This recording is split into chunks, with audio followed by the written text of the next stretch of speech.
আউযুবিল্লাহি মিনাশ শাইতানির রাজিম। বিসমিল্লাহির রহমানির রহিম। শুরু করছি মহান সৃষ্টিকর্তার নামে, যিনি পরম দয়ালু করুণাময়।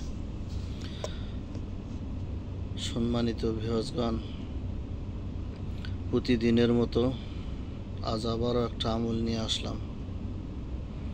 ইনশাআল্লাহ এই আমলের দ্বারা আপনারা উপকৃত হবেন। আজকের বিষয় হচ্ছে জিনকে স্পষ্ট দেখার আমল। জিনকে স্পষ্ট দেখার আমল। কোন সূরার কোন আয়াত পাঠ করলে আপনারা স্পষ্টভাবে জিন দেখতে পাবেন, ইনশাআল্লাহ এই বিষয় নিয়ে আলোচনা করব। শুরুতেই আমার চ্যানেলটাকে আপনারা সাবস্ক্রাইব করুন, শেয়ার করুন, কমেন্ট করুন, যাতে আমার ভিডিওগুলো অধিক পরিমাণ লোক দেখতে পারে। আপনি নিজে দেখুন, অপরকে দেখার জন্য সহযোগিতা করুন, যাতে আমার আমলগুলা বা তদবিরগুলা মানুষের কাছে পৌঁছে যায়, আর এর দ্বারা মানুষজন ফায়দা নিতে পারে, মানুষজন উপকৃত হয়।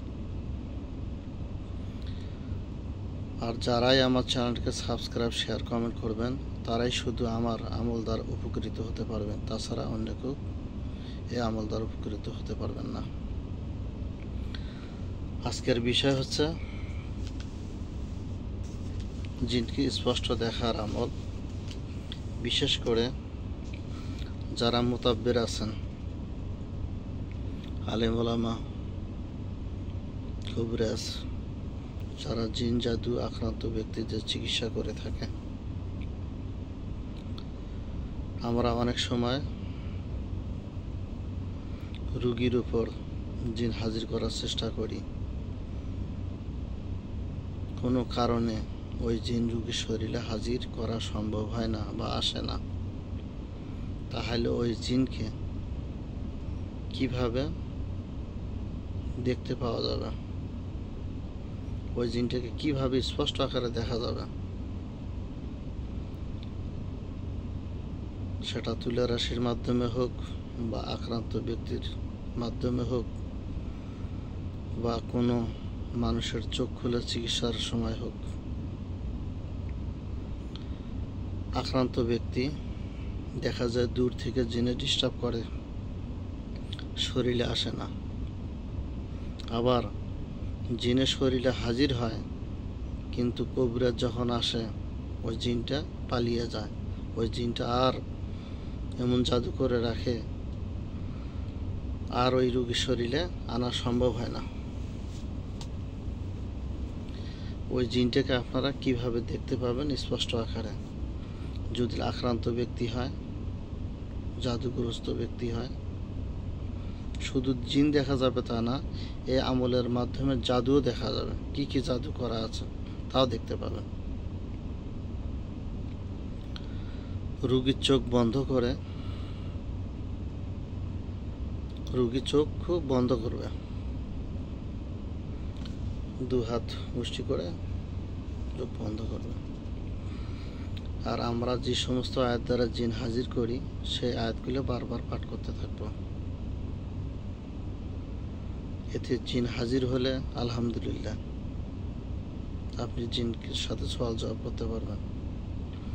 কিন্তু দেখা যায় জিন চলে গেছে বা কখনো শরীরে আসে নাই, এরকম জিন, দৃষ্টিগত জিন, ওই জিনটাকে কিভাবে দেখবেন? তখন আপনার যেটা করতে হবে, রোগীর চোখ বন্ধ অবস্থায় থাকবে। প্রথমে ওই যে জিন হাজির করা আমলগুলো করলেন, কিন্তু দেখতে পাইতেছে না, অন্ধকার দেখতেছে, জিনও আসে না। তখন আপনি এই আয়াত পাঠ করবেন, সূরা কফ আয়াত নাম্বার 22। সূরা কফ আয়াত নাম্বার 22 এর শেষের অংশ। কয়বার পাঠ করবেন? 3 বার পাঠ করতে হবে। কিভাবে পাঠ করবেন? সূরা কফ আয়াত নম্বর 22 শেষের অংশ। ফা কাশাফনা আনকা গীতা আকা ফাবা শিরুকাল ইয়ৌমা হাদিদ, এই অংশটুকু আবার বলছি। ফা কাশাফনা আনকা গীতা আকা ফাবা শিরুকাল ইয়ৌমা হাদিদ।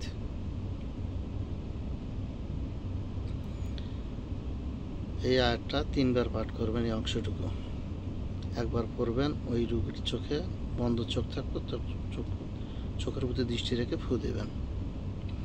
3 বার পাঠ করে 3টা ফু দেবেন আর বলবেন তুমি এখন স্পষ্ট আকারে দেখতে পাবে ইনশাআল্লাহ। আল্লাহ চাহে তো ওই আক্রান্ত ব্যক্তি বা যার চোখ খুলে চিকিৎসা ওই ব্যক্তি বা তুলে আসে স্পষ্ট আকারে ওই জিনকে দেখতে পাবে। আর যদি জাদু করা থাকে সে জাদুগুলো সে স্পষ্ট আকারে দেখতে পাবে, কোথায় কি অবস্থায় করা আছে সে স্পষ্ট দেখতে পাবে। সেটা জিনও দেখতে পাবে। শুধু জিনের কারণ আক্রান্ত হয় তো ওই জিনগুলোকে দেখতে পাবে, সেটা কাছে হোক বা দূরে হোক, পৃথিবীর যেখানেই থাকুক সেখানে সে দেখতে পাবে।